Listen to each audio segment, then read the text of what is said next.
Hello guys, आप में से जितने लोग मुझे इंस्टाग्राम पे फॉलो करते हैं उन लोगों को पता है कि मैं तुर्की गई हुई थी स्टडी के लिए और वेकेशंस हो गई थी तो मैं पाकिस्तान वापस आई थी। आज हम सब ने अपने चाचू के घर जो है वो दावत पे जाना था। प्री शावर जो प्रेपरेशंस होती हैं वो भी मैं आप लोगों को दिखाऊंगी और फिर बिफोर शावर जितनी भी प्रेपरेशंस होती हैं वो भी मैं आप लोगों को दिखाऊंगी। और मैं इस व्लॉग के थोड़ा आगे जाके आप लोगों को ये भी बताऊंगी कि तुर्की में मेरा एक्सपीरियंस क्या क्या था। उससे पहले जी आप मेरा ये वार्डरोब देखें। मुझे तुर्की में ऐसा लगता होता था कि मेरे पास कपड़े पाकिस्तान में बहुत ज़्यादा हैं। जब मैं पाकिस्तान आई तो फिर मुझे इतने ज़्यादा कपड़े देख के भी ये लग रहा था कि मेरे पास कोई कपड़े नहीं। सबसे पहले मैंने डिसाइड किया कि मैं मस्टर्ड कलर पहनूंगी। फिर उसके बाद मैंने डिसाइड किया कि नहीं पिंक पहनना चाहिए। पिंक के बाद जी मुझे ये कलर मिला, ये रस्ट कलर है और ये मैंने आपको इंस्टा पे अपना फुल लुक दिखाया हुआ है। अगर किसी को नहीं पता तो मेरा इंस्टा फॉलो कर लें और जाके आप देख लें। इन चीज़ ये थी आप लोगों को बताने वाली। उसके बाद जी अब मैं तुर्की की कहानी शुरू करती हूँ। जो जो स्टेप्स होंगे वो मैं साथ साथ करूँगी और साथ साथ लिख दूँगी। ठीक है, जो मैं दावत की तैयारियाँ कर रही हूँ वो मैं साथ साथ लिख दूँगी। अब मैं आप लोगों को ये बताने लगी हूँ कि आप लोग किस तरह आउट ऑफ कंट्री जा सकते हैं और आपका क्या माइंड सेट होना चाहिए, आपका प्लान क्या होना चाहिए। तब आप ये कह सकते हैं कि आप जो है एक सक्सेसफुल पर्सन हैं बाहर जाने के लिए। आपका माइंड ठीक है,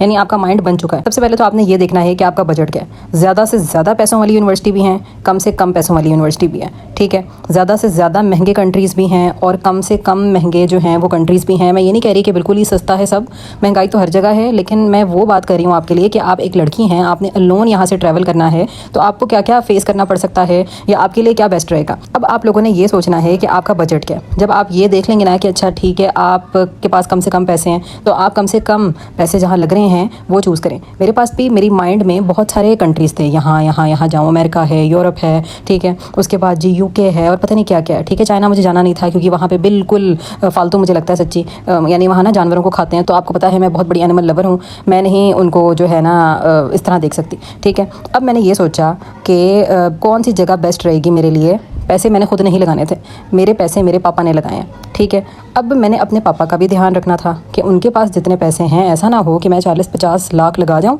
और वहाँ पे जाके मेरा बेड़ा गर्क हो जाए और वो 40-50 लाख भी ज़ाया हो जाए और मुझे मजबूरन वापस आना पड़े। तो मैंने ना कम से कम में शुरुआत की, यानी मैंने ना बहुत बड़ा रिस्क नहीं लिया।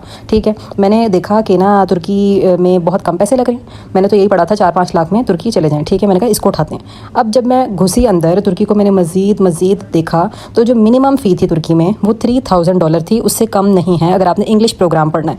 अगर तो आपको तुर्की आती है, आप तुर्किश प्रोग्राम पढ़ना चाहते हैं, फिर वो सस्ते हैं, वो $1000 भी है। पूरे मास्टर की फ़ीस थी मेरी $3000, पूरे मास्टर की फ़ीस। और मेरी कुछ बैकग्राउंड एकेडमिक रिकॉर्ड अच्छा था तो फिर मेरी स्कॉलरशिप भी लग गई थी 70%। अब एडमिशन होते कब कब हैं, या तो फॉल है या फिर स्प्रिंग है। ठीक है, 2 बार तुर्की में एडमिशन खुलते हैं। आपने सिंपली अप्लाई करना है। ठीक है, अपने डॉक्यूमेंट्स वगैरह देने हैं, पासपोर्ट आपका बना होना चाहिए। ठीक हो गया। जब आपका ज़ाहिर है जब वो लोग आपके डॉक्यूमेंट्स चेक करेंगे और अगर उनको ये लगा कि ठीक है आप हमारी यूनिवर्सिटी के क्राइटेरिया पे पूरा उतरते हैं तो वो आपको ऑफ़र लेटर भेजेंगे। ठीक है, ऑफ़र लेटर में ये चीज़ मेंशन होगी कि अगर आपकी यूनिवर्सिटी की फ़ीस $3000 है तो आपने इनिशियली जो है वो $1000 पहले जमा करवाना है। ठीक है, और फिर हम आपको फाइनल ऑफ़र लेटर देंगे और बाकी की फ़ीस ना वहाँ जाके देनी होती है फ़ेस टू फेस, कोई ऐसी टेंशन नहीं है। ठीक है, और ऐसा नहीं है कि फ्रॉड हो जाता है क्योंकि वो यूनिवर्सिटी का प्रॉपर ऑफ़र लेटर होता है। फिर ना बैंक के थ्रू जो है वो फ़ीस जमा होती है $1000। ठीक है, जब उनको फ़ीस मिल जाती है आपकी वो ओके कर देते हैं। कुछ टाइम लग जाता है ना इसमें क्योंकि बहुत से बच्चों ने फ़ीस जमा कराई होती है और ना वहाँ पहुँचने में टाइम लगता है। ठीक है, तो फिर वहाँ पे बैंक वाले आपको एक स्विफ्ट दे देते हैं कि ठीक है अब यहाँ से फ़ीस आपकी ट्रांसफ़र हो चुकी है। ठीक है, फिर वहाँ जी आपको सेकंड ऑफ़र लेटर भेजा जाता है। सेकंड ऑफ़र लेटर की बेस पे वीज़ा लगता है और नेक्स्ट वीडियो में मैं आपको सारा वीज़ा प्रोसेस गाइड करूँगी कि फिर वीज़े के लिए क्या करना होता है। ठीक हो गया, तब तक के लिए अल्लाह हाफ़िज़। आई होप आपको मेरा ब्लॉग पसंद आया होगा। मेरे इंस्टा को भी फॉलो करें और मेरे चैनल को भी सब्सक्राइब करें। मैं आपको आने वाली वीडियोस में सारा कुछ गाइड कर दूंगी तुर्की से रिलेटेड और मैं इसके पार्ट्स बनाऊंगी। ये मेरे लिए पार्ट 1 था आप लोगों के लिए। आई होप आप इसको देखेंगे और इससे इन्फॉर्मेशन मिलेगी आपको।